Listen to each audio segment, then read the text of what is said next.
আসসালামু আলাইকুম দর্শক দেখতে পারতেছেন এটা হচ্ছিল স্যামসাং S20 একেবারে ব্যাকশেল ফুইলা ট্যাম হয়ে গেছে যে ব্যাকশেল বের হয়ে গেছে এতটাই ফুলছে যে ব্যাকশেল একাই খুইলা যায়। তো এই ব্যাটারিটা আমরা রিপেয়ার করে দেখাবো এটা কেন ফুলছে এটাও বলতেছি।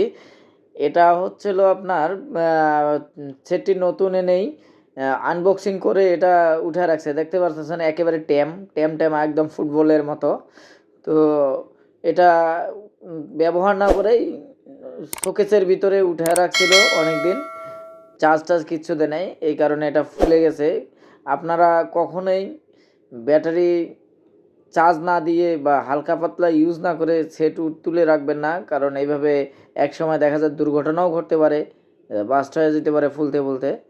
তো আপনারা তো বুঝতেই পারতেছেন কেন এটা ফুলছে, দেখতেই পারতেছেন মোটামুটি কানেক্টরগুলো সব ফুইলে আর লাগানো যাচ্ছে না, সম্ভব হচ্ছে না। তো আমরা এই ব্যাটারিটা আমরা রিপেয়ার করে দেখাবো কিভাবে আমরা স্যামসাং S20 ব্যাটারি রিপেয়ার করে করব। তো আমরা সর্বপ্রথম ব্যাটারিটি খুলে নেব, এর জন্য আমাদেরকে ব্যাটারি ওপেনার দিয়ে ব্যাটারিটা খুলতে হবে খুব সাবধানে, কারণ এটা বাস্ট হলেই আগুন ধরে যাবে, দুর্ঘটনা ঘটবে, হাতের মধ্যে আগুন জ্বলবে আর সেটটি নষ্ট হয়ে যেতে পারে। দেখতেই পারতেছেন কীভাবে আমরা খুলতেছি, এটা এইভাবে টেনে উঠাতে হবে আস্তে আস্তে। দেখতে পাচ্ছেন একেবারে ট্যামট্যামা ব্যাটারি, ফুটবলের মতো, মোটামুটি ফুটবল খেলার মতো। এখন আমরা এটা রিপেয়ার করব, একটা নতুন ব্যাটারি নেব। নতুন ব্যাটারি এই কানেক্টরটি আমরা রিপেয়ার করে অন্য কানেক্টরে লাগাবো। দেখতে পাচ্ছেন সাইজ অনুসারে আমরা ব্যাটারিটা নেব, অবশ্যই খেয়াল রাখতে হবে কানেক্টরটি আলাদা। এই দেখেন S20 ব্যাটারির আর হচ্ছে যে ব্যাটারিটি নিচ্ছে ওটা একটা ভালো মানের ব্যাটারি নিচ্ছে, কানেক্টরটি আলাদা। তো অবশ্যই সাইজ অনুসারে ব্যাটারিটা নিতে হবে। সর্বপ্রথম আমরা কানেক্টরটির উপরে যে লেয়ার একটা প্লাস্টিক দেওয়া আছে এটা কেটে নিচ্ছি। কেটে নেওয়ার পরেই আমরা দেখতে পারবো ভিতরে একটা সার্কিট আছে, ব্যাটারি সার্কিট।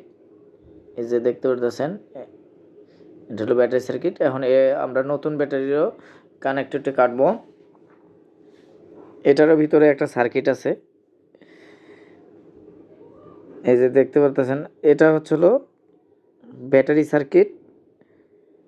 এখন দুই রকম আমাদেরকে এই নতুন ব্যাটারিতে আমাদের S20 সার্কিটে সেট আপ করতে হবে। তো আমরা দেখব কতটুকু কম বেশি, অনেক কম বেশি আছে কানেক্টর, এদিকেও খেয়াল রাখতে হবে। এই যে ওটা কানেক্টর, S20 কানেক্টর অনেক কম বেশি দেখা যাচ্ছে। এখন এইটারে আমরা রিপেয়ার করে নতুন ব্যাটারিতে লাগাবো। সর্বপ্রথম আমরা S20 কানেক্টরটি এটা খুলে নেব। এখন আমরা ভোল্ট মাপবো, আসলে প্লাস মাইনাসটা মেপে নেব কতটুকু ভোল্ট আছে। নতুন ব্যাটারিতে 3.7 মানে মোটামুটি 50% চার্জ আছে, আর এটার মধ্যে কোনো চার্জে নাই, একেবারে চার্জ নাই।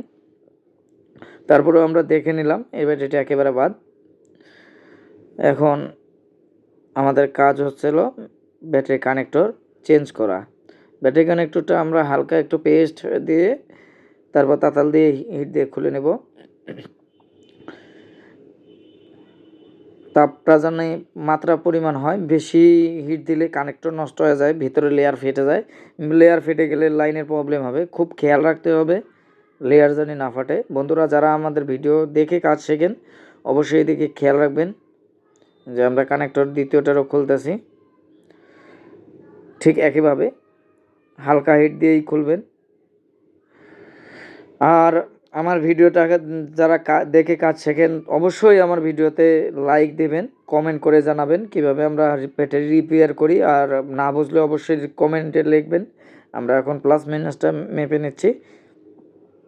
বোর্ডের ভিতরে দেখতে পাচ্ছেন B+ লেখা আছে, হয়তোবা ছোট লেখা বোঝা যাচ্ছে না। এখানে B+ আর এখানে B-।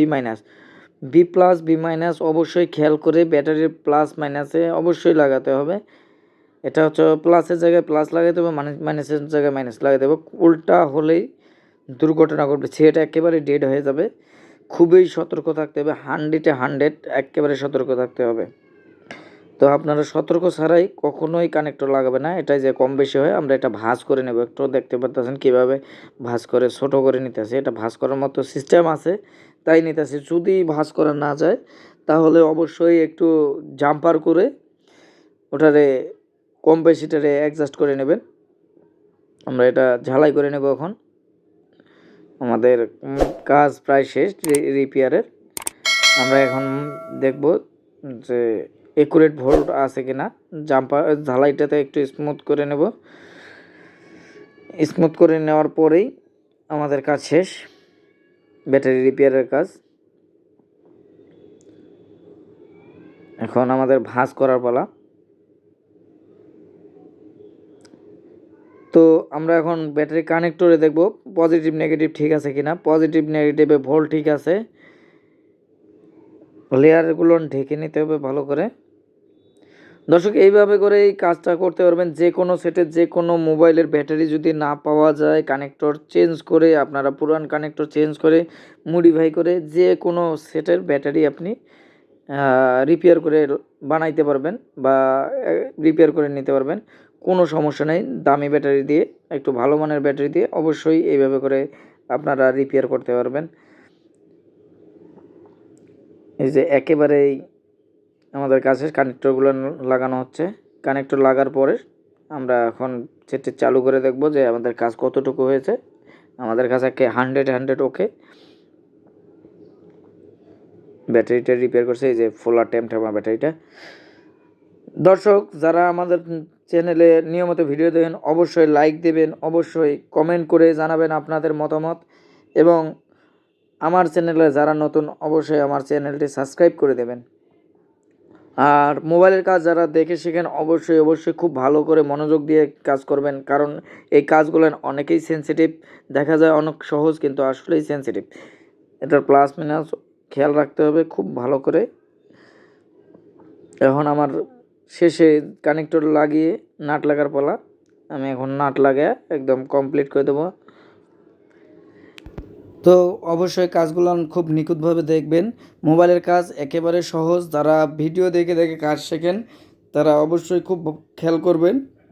আহামরি অনেক কঠিন না, কিন্তু মাপজোকগুলো একটু ভালোভাবে খেয়াল করবেন। এটাই হচ্ছিল মোবাইলের কাজ। মাপজোক অবশ্যই খেয়াল রাখতে হবে, কোথায় কি প্রবলেম এটা দেখতে হবে। দর্শক, আমাদের সাথে আপনারা যোগাযোগ করতে পারেন। আমাদের ডিসক্রিপশনে হোয়াটসঅ্যাপ নাম্বার দেওয়া থাকবে, বা কমেন্টও জিজ্ঞেস করতে পারেন যে কিভাবে মোবাইলটা রিপেয়ার করব, কোথায় করব। তাহলে দর্শক বুঝতেই পারছেন যে আমরা কিভাবে ব্যাটারি রিপেয়ার করে থাকি। যে কোনো সেটের যে কোনো ব্র্যান্ডের ফোনের আপনারা ব্যাটারি রিপেয়ার করবেন এইভাবে। তো আমার ভিডিওটা শেষ পর্যন্ত দেখার জন্য সবাইকে ধন্যবাদ। আশা করি সবাই সুস্থ থাকবেন, ভালো থাকবেন। আর আমার চ্যানেলটি অবশ্যই নতুন হলে সাবস্ক্রাইব করে দেবেন এবং অন্যকে দেখার জন্য শেয়ার করে দেবেন। আশা করি সবাই ভালো থাকবেন। আল্লাহ হাফেজ।